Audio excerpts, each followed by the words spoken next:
xafladda oo ahayd mid si heer sare loo soo agaasimay ayaa waxaa ka soo qayb galay mas'uuliyiin ka tirsan labada gole ee dawladda, agaasimayaal ka socday xafiiska madaxweynaha Soomaaliya, maamulka iyo macallimiinta jaamacadda Golden, waalidiin, arday iyo marti sharaf kale. 176 arday oo dhameysatay waxbarashada heerka koobaad ee jaamacadda ayaa xafladan loo qabtay.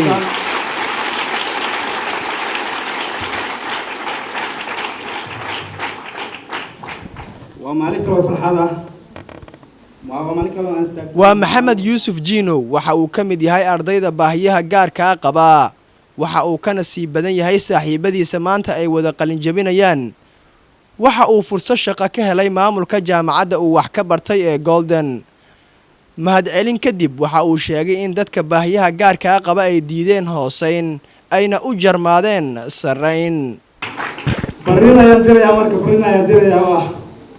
naafadu mar hore hadday tuugsan jirtay jidadka fadhiisay ay sugaysay caawinaad maanta waxay u taagan tahay inay dalka wax la qaybsato ardayda wax la qaybsato dayaarsho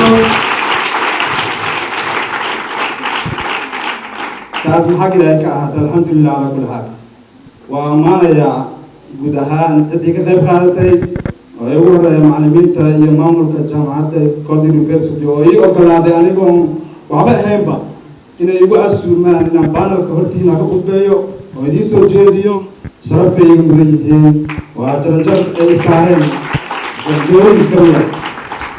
xildhibaan Warsame Joodax iyo agaasimaha guud ee wasaaradda beeraha iyo waraabka xukuumadda federaalka Soomaaliya Nuur Yuusuf oo madasha ka hadlay ayaa hambalyo kadib ardayda la dardaarmay.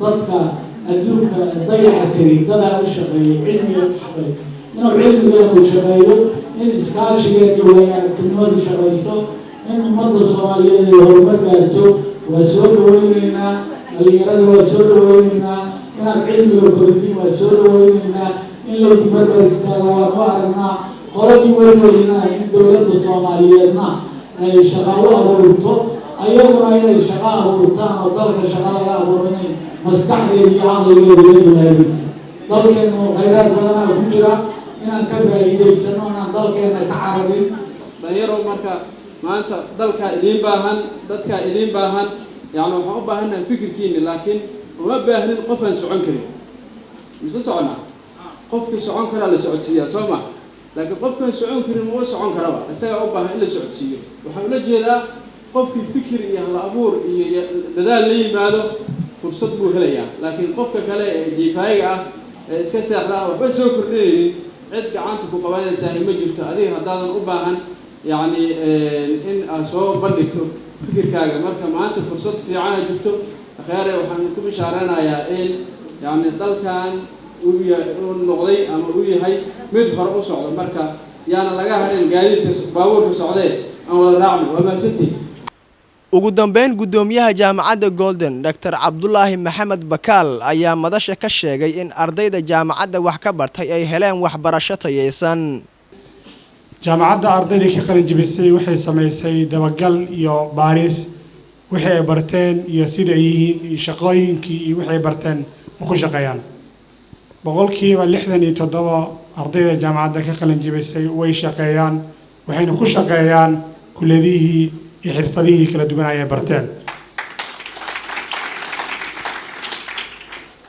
waxaan in badan muddo jaamacaddu ay ku bixinaysay dadaal iyo tababar waxbarashada ay baranayaan ayadoo jaamacadda halkudhigeedu uu yahay big dreams come true here. runtii waxaa dadaal badan loogu jiraa in tayada waxbarashada la adkeeyo waxbarashada sare.